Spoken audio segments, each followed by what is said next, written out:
ओम नमः शिवाय। हर हर महादेव। शिव शंभू। दोस्तों, आप सभी जानते हैं कि सावन का आखिरी दिन आने वाला है और इस सावन के जाते जाते पूज्य गुरु जी ने कहा कि आपको भी अपनी सारी समस्याओं को, अपने सारे कष्टों को, अपने सारे दुखों को महादेव के ऊपर छोड़ देना है। महादेव से अपनी इन सभी समस्याओं को दूर करने के लिए, अपने जीवन में धन धान्य की प्राप्ति के लिए, आर्थिक समस्या को ठीक करने के लिए, व्यापार को ठीक करने के लिए, रोगों को दूर के लिए महादेव से प्रार्थना करनी है। और इस सावन के आखिरी दिन आपको सिर्फ कुछ बेलपत्र से शिवलिंग में एक ऐसा ही उपाय करना है जो महादेव की अनंत कृपा आपको प्राप्त करेगा और सावन की समाप्ति पर आपके भी जीवन के सारे कष्टों की समाप्ति हो जाएगी। तो चलिए जानते हैं इन विशेष उपायों के बारे में, लेकिन उससे पहले एक प्रार्थना। अगर आप चैनल पर नए हैं तो कृपया चैनल को सब्सक्राइब अवश्य कर ले। देखिए, इस वीडियो में हम पूज्य गुरुजी द्वारा बताए गए दो विशेष उपायों के बारे में बात करेंगे जो आपको इस पूर्णिमा की तिथि में यानी सावन के आखिरी दिन जरूर करनी चाहिए। पहला उपाय बताने से पहले सामने स्क्रीन पर आपको एक प्रश्न दिखाया जा रहा है। इसमें आपको बताना है कि महादेव ने अपने तीसरे नेत्र से किसको भस्म गया था, इंद्रदेव को या फिर कामदेव को। इनमें से जो भी उत्तर सही है वह आप कमेंट करके जरूर बताइएगा। चलिए बात करते हैं गुरुजी द्वारा बताए गए पहले खास उपाय के बारे में। देखें, ये उपाय करना है जिनकी कोई भी ऐसी मनोकामना है जो बड़ी भूल नहीं हो पा रही है। तो पूज्य गुरु जी कहते हैं कि सावन की पूर्णिमा में आपको बेलपत्र से यह विशेष उपाय जरूर करना चाहिए। आपके जीवन की कैसी भी मनोकामना, वो महादेव आपकी हर मनोकामना को परिपूर्ण करेंगे। देखिए, इस उपाय के लिए सबसे पहले आपको एक लोटा जल ले लेना है। लोटा आप तांबे का ले लीजिएगा और इसमें जल आप अपने किचन से ले लीजिएगा। फिर इसी के साथ आपको लेना है 5 बेलपत्र। देखिए, आप अभी जानते हैं कि इस समय शिवलिंग के ऊपर बहुत सारी बेलपत्र यहाँ समर्पित रहती है, तो आप चाहे तो शिवलिंग के ऊपर चढ़ी हुई बेलपत्र को उठाकर जल से शुद्ध करके फिर उनका इस्तेमाल भी कर सकते हैं। और या फिर अगर आपके पास बेलपत्र है तो आप उनका भी इस्तेमाल कर सकते हैं। बस आपको ध्यान रखना है कि बेलपत्र की बत्ती कहीं से भी टूटी हुई नहीं होनी चाहिए, करती थी नहीं होनी चाहिए। और बेलपत्र की डंडी के आखिर में जो दूर होती है यानी जो डंठल होता है वो भी नहीं होना चाहिए। फिर आखिर में आपको ले लेना है एक कमल गट्टा। देखिए, कमल गट्टा आपको किसी भी पूजन पाठ वाली सामग्री की जो दुकानें होती हैं उनमें बहुत ही आसानी से मिल जाएगा, या बहुत से जनरल स्टोर जो तथा रखते हैं, तो ये आपको अपने आसपास की दुकान से बहुत ही आसानी से मिल जाएगा। अब ये तीनों सामग्री लेकर आपको पहुंच जाना है शिवालय। पूज्य गुरु जी ने कहा कि सावन की इस पूर्णिमा के दिन आपको ये उपाय किसी भी समय कर लेना है। सुबह से लेकर रात तक जब भी आपके पास हो तब आप इस उपाय को कर लीजिए। सबसे पहले शिवालय पहुंचकर आप एक काम करेगा कि आप दक्षिण दिशा में बैठ जाएगा और उत्तर दिशा की तरफ अपना फेस कर लीजिएगा। लेकिन अगर शिवालय में भेद है तो फिर ऐसी स्थिति में आप किसी भी दशा में बैठकर शिवलिंग की पूजा प्रार्थना कर सकते हैं। देखिए, सबसे पहले आपको एक काम करना है। आप जो एक कमल गट्टा लेकर आए हैं, कुछ कमल गट्टे को इस एक लोटा जल में डाल दीजिए और वहीं शिवलिंग के सामने ही आप कम से कम 11 बार श्री शिवाय नमः मंत्र का कर लीजिए। फिर इसके बाद आपने जो 5 भेड़ बकरियां ली है उन रेल पटरियों में से एक है बेलपत्र को शिवलिंग के ऊपर समर्पित करते जाइए और एक एक बार श्री मंत्र का स्मरण करते जाइए।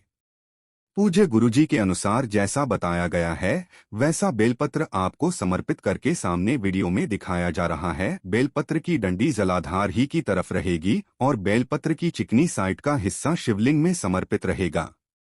ऐसे ही आपको 5 बेलपत्र समर्पित कर है। फिर उसके बाद आपकी जो भी विशेष मनोकामना है जिसके लिए आप यह उपाय कर रहे हैं वह आपको महाद्वीप से बोल देना है और साथ ही साथ महादेव के बहुत ही सुंदर से नागचंद्रेश्वर महादेव के नाम का स्मरण कर लेना है। कौन से महादेव का आप स्मरण करेंगे? चंद्रेश्वर महादेव का। आप कम से कम 5 बार चंद्रेश्वर महादेव का स्मरण करते हुए अपनी मनोकामना बोल दीजिएगा। फिर उसके बाद आपके पास जो एक लोटा जल है, उस जल को इन्हीं बेलपत्र के ऊपर शिवलिंग के ऊपर धीरे धीरे समर्पित करते जाएगा और श्री शिवाय नमः मंत्र का स्मरण द लीजिएगा तथा फिर से चंद्रेश्वर महादेव का स्मरण कर लीजिएगा। पूज्य गुरु जी ने कहा कि अगर आप सावन के आखिरी दिन यानी सावन की इस पूर्णिमा में यह विशेष उपाय करते हैं तो आपकी वो बड़ी से बड़ी मनोकामना महादेव की कृपा से बहुत ही जल्द परिपूर्ण हो जाएगी। अब इसके बाद बात कर दी है पूज्य गुरु जी द्वारा बताए गए दूसरे खास उपाय के बारे में। देखिए, दूसरा उपाय उन लोगों को करना है जीवन में धन को लेकर बहुत कमी चल रही है। धन की वजह से वे अपना कोई भी कार्य प्रारंभ नहीं कर पाते हैं, छोटी से छोटी गाड़ी को भी नहीं कर पाते हैं। तो ऐसे लोगों को ये उपाय करना है।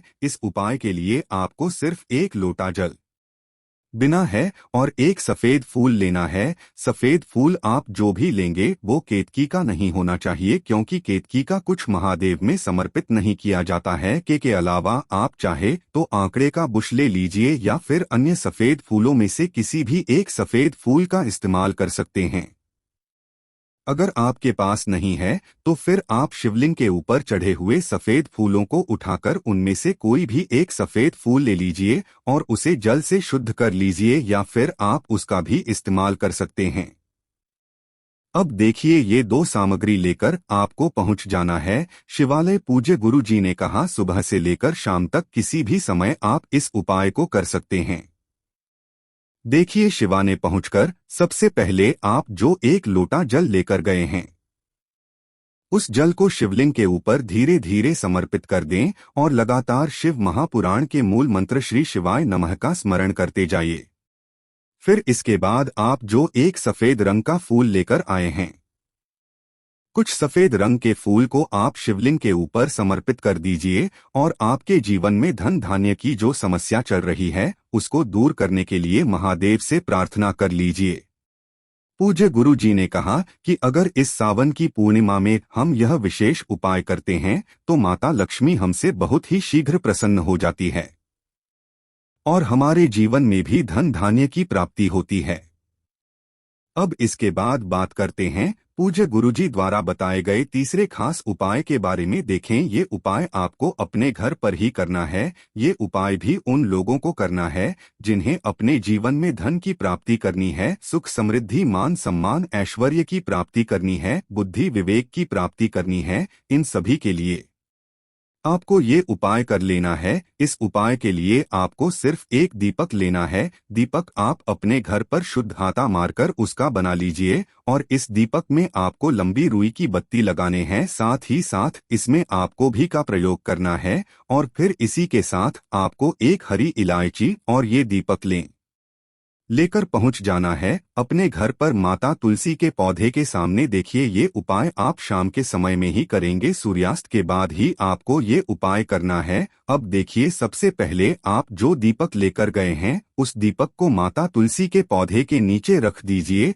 और उसे प्रज्वलित कर दीजिए। दीपक जो बत्ती है उसका मुख उत्तर दिशा की तरफ रखते हुए इस दीपक को प्रज्वलित कर दीजिए और फिर 11 बार महालक्ष्मी नरमा तथा 11 बार श्री गणेशाय नमः इन दोनों मंत्रों का 11-11 बार स्मरण करने के बाद आप जो एक हरी इलायची लेकर गए हैं, हरी इलायची को इसी दीपक के अंदर डाल दीजिए। देखिए, दीपक आपको इस प्रकार से करना है कि दीपक की लौ की वजह से तुलसी के पौधे की कोई पट्टी झुलसे न, तो आपको बहुत ही सावधानी से इस दीपक को करना है। पूज्य गुरुजी ने कहा कि इस प्रकार से अगर हम अपने घर पर ही यह दीपक करते हैं तो माता लक्ष्मी की कृपा हमें प्राप्त होती है और साथ ही साथ भगवान विष्णु की भी कृपा प्राप्त होती है।